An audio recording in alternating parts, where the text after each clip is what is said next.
Beneath the Southern Cross.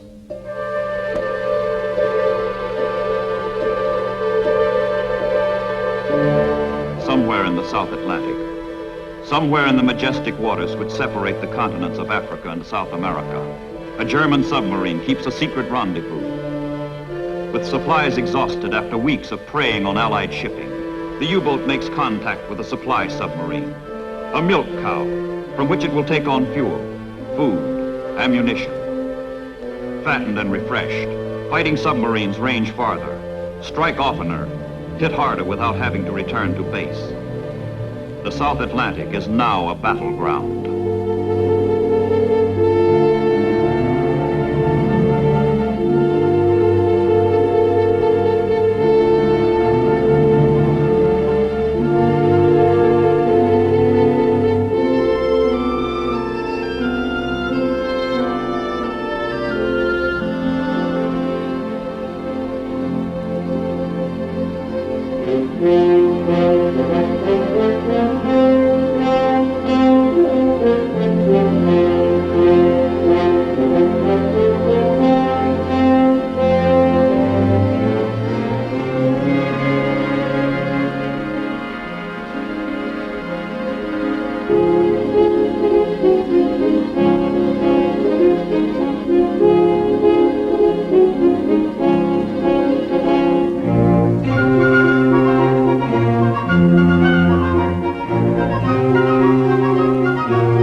Ready to spread further havoc along the southern sea lanes, the German submarines are not alone. Through these waters runs Germany's only link with her oriental partner. The Japanese Empire sends its submarines through the South Atlantic to demonstrate to blockaded Germany its loyalty to the common cause, fascism.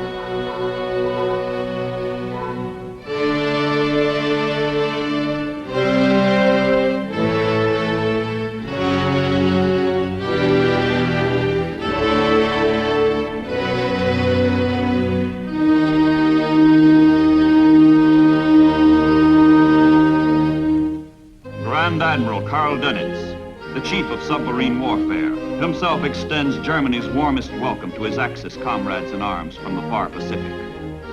Hitler's Third Reich cordially embraces Hirohito's sailors.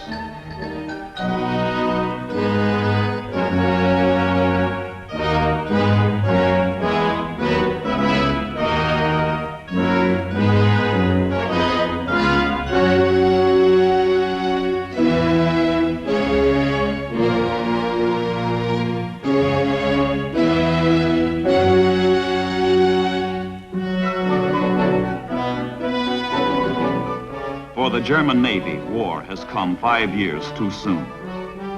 Hitler's admirals have long dreamed of a mighty surface fleet capable of sweeping Great Britain from the seas.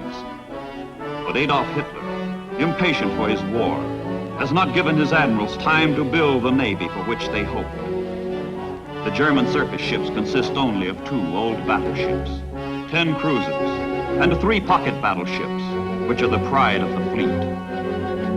At the outbreak of war, Hitler summons the captain of his finest pocket battleship, the Graf Spee, and orders him to disrupt and destroy enemy merchant shipping by all possible means. The Graf Spee is superbly equipped for her mission. Brilliantly designed, she combines maximum hitting power with the greatest possible speed. With her 33 guns, her 8 torpedo tubes, and a crew eager for blood, she heads for the South Atlantic to carry out her Führer's orders.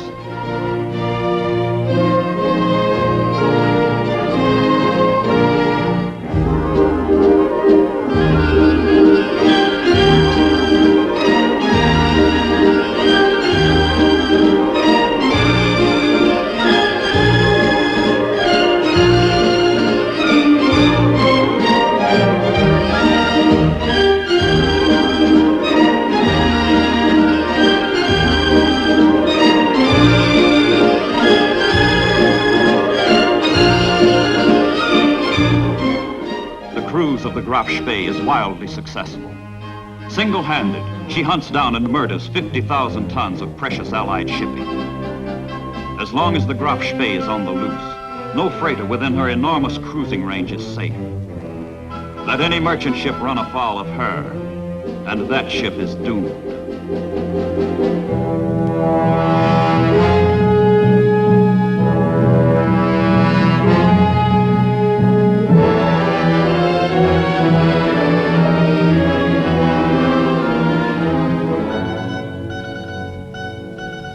Warning to stop is flashed to the helpless freighter. To avoid antagonizing neutrals early in the war, the German Navy holds fire until the crew is transferred from the ship marked for destruction.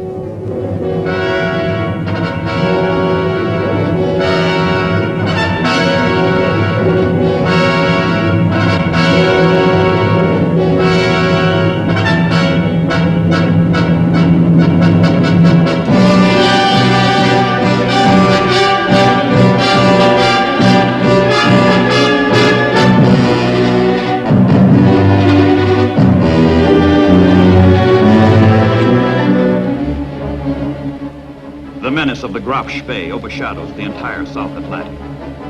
But the hunter is being hunted. British cruisers, Exeter, Ajax, Achilles, after incessant search, bring the pocket battleship to bay.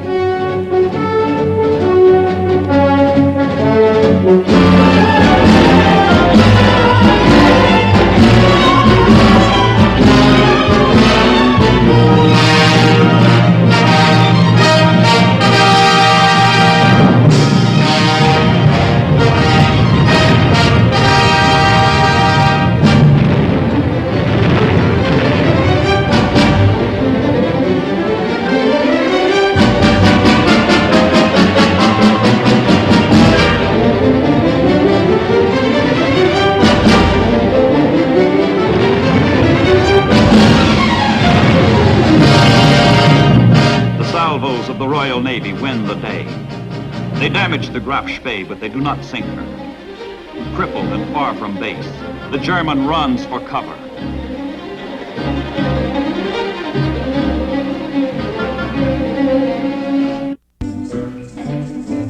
In the port of Montevideo, in neutral Uruguay, the battered Graf Spee finds fleeting refuge. But 2 weeks are needed for repairs, and the international laws of neutrality rule she can remain a mere 72 hours. Night and day, the British cruisers patrol outside the harbor to prevent the Graf Spee's escape.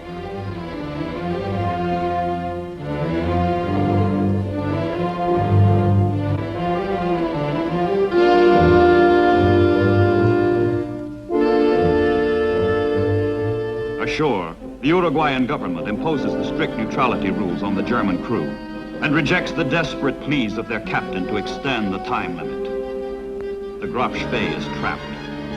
She cannot remain, cannot escape. On Sunday, December 17th, 1939, the end comes. The Queen of the German Navy blows herself up. The Graf Spee commits suicide.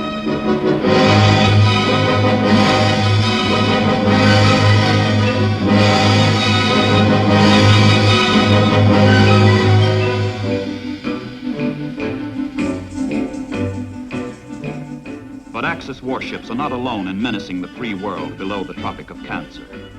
German interests, with their own newspapers and business organizations, ally themselves with the fatherland. The totalitarian trappings of German fascism are openly worshipped on South American soil.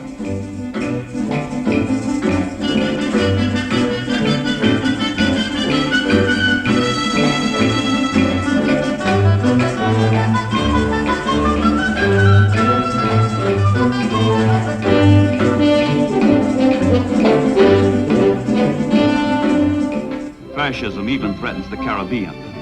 At the island of Martinique, important units of the French fleet lie anchored after France surrenders to Germany. The United States must prevent the ruling Vichy sympathizers on the island from transferring these ships to the Germans. The United States Navy exerts pressure to thwart such a move, keeps the warships neutralized. Strategically located islands like Trinidad, crucial to the defense of the Panama Canal and the Atlantic coast, become ramparts which the Navy uses to keep the war from the shores of the Americas.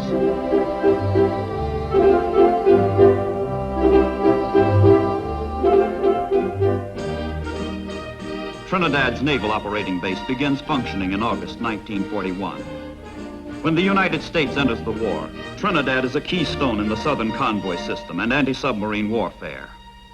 Under Rear Admiral Hoover, commander of the Caribbean sea frontier, the Navy relentlessly polices southern waters.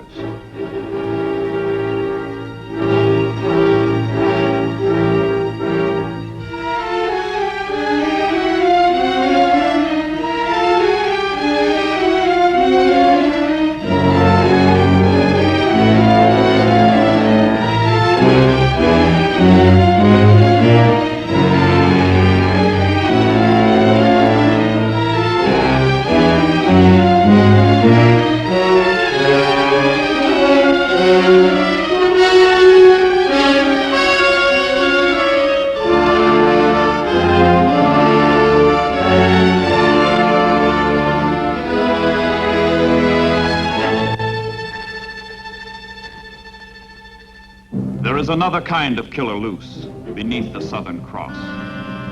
It is not the U-boat, not a warship, but a German raider disguised as a merchantman, stalking her prey by stealth and fraud. Her victims think her an innocent freighter. But this is the Atlantis, a ravager that hits suddenly from ambush, showing her true colors only when ready to kill.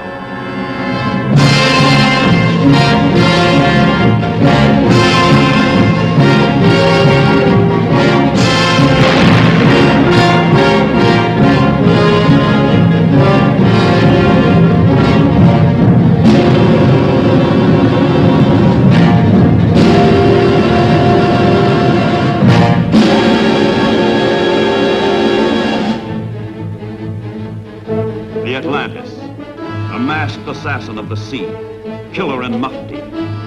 Already she has slaughtered 20 ships, but she prowls for more.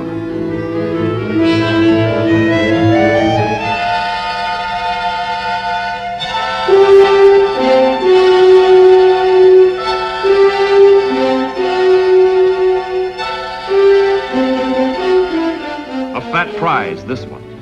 A Greek merchant ship. Her crew is brought aboard the raider, and the boarding party is ordered to loot her provisions and cargo before sending her to the bottom. The lawlessness to be staged on her deck stems from the days of skull and crossbones, the days of piracy on the high seas. First, the raider will exact her tribute, then she will destroy.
Raiders do not rove the South Atlantic unchallenged.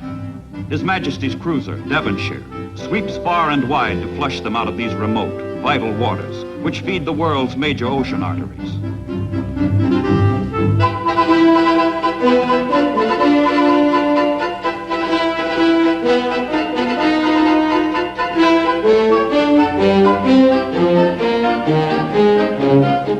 the observation plane comes the report of an unidentified ship in the area, and the Devonshire changes course and speed to investigate. Is it friend or is it foe? The Devonshire must make sure before opening fire. The unknown ship maneuvers suspiciously, and the cruiser is alerted for action.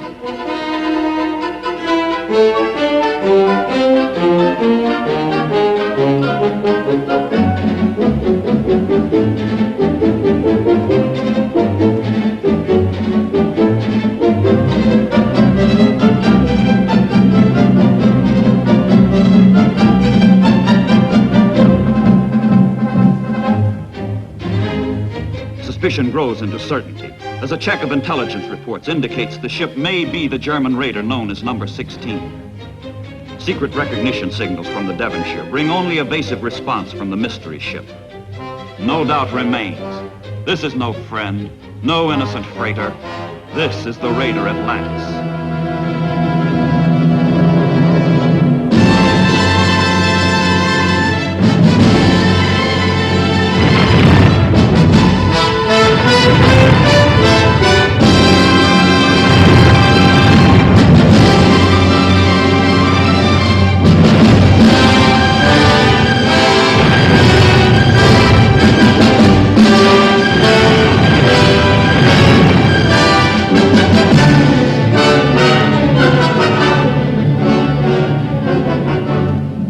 Atlantis. Death of a raider. Devonshire cannot stay to rescue survivors. For wherever a German raider is, there also are German submarines.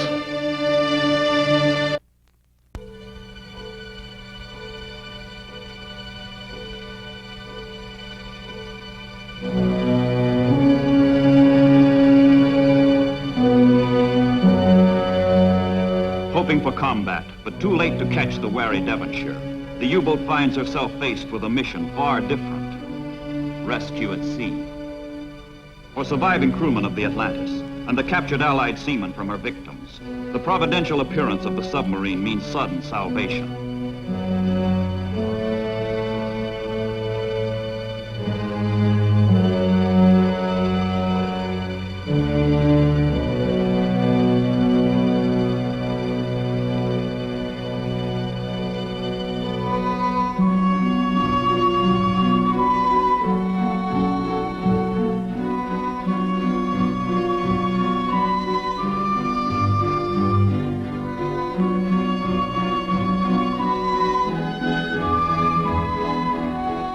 With lifeboats in tow, the submarine heads toward a rendezvous with the supply ship, which will take the survivors ashore.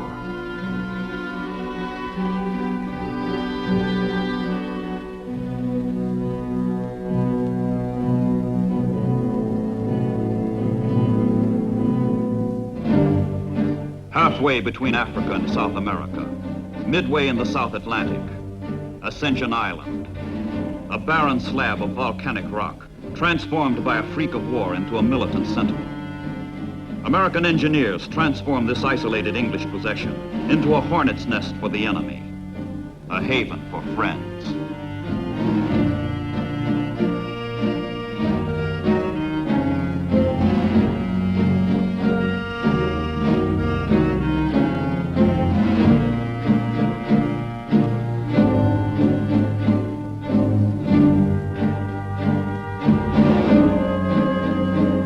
Ascension's airfield, short-range American planes pause and refuel on their flights to Africa.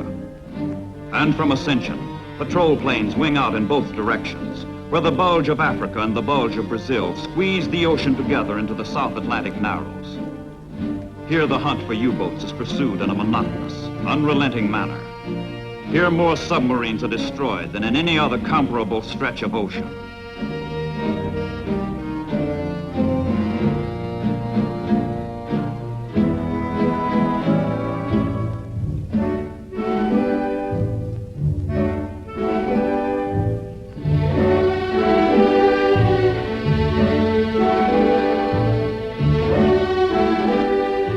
There is a saying, Deus é brasileiro, God is a Brazilian, because he has favored the land so lavishly.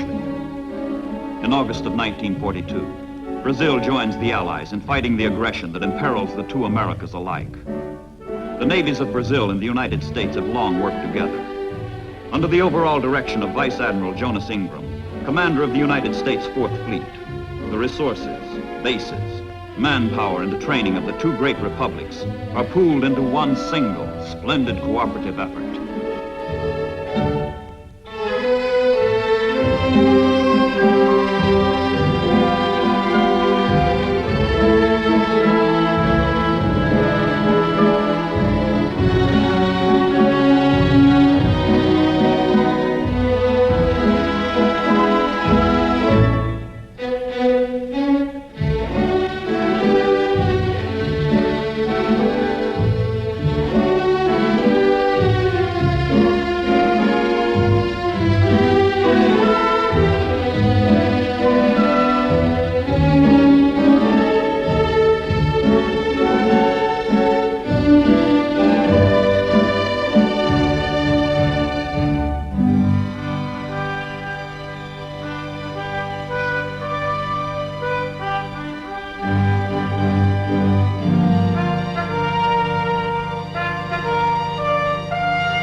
Together, the Brazilian and United States navies deny the South Atlantic to the Axis.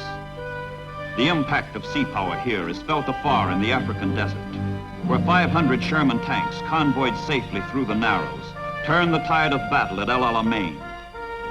Victory at sea in the South Atlantic means victory across the sea in North Africa.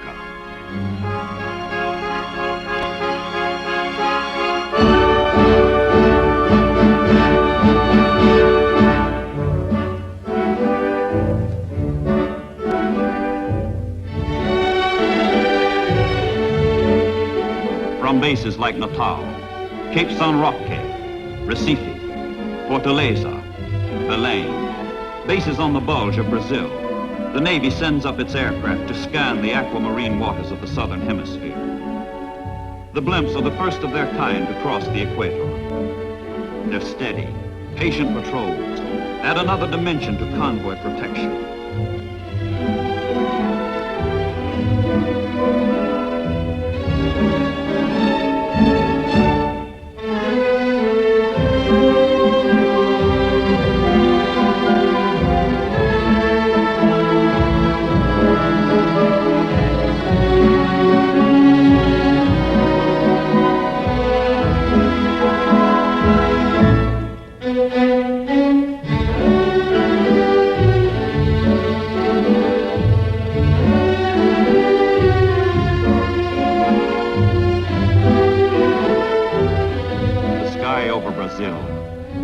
The sea off Brazil, and the earth that is Brazil. Remote from any front, deep in the valley of the Amazon, Brazilians harvest the product without which wars cannot be won: rubber. Here in the far-off primeval forests, the first primitive steps are taken to shoe the wheels that one day will roll across Italy and France, and into Germany. North America is the arsenal of democracy, but South America pours out her wealth to keep the arsenal stocked.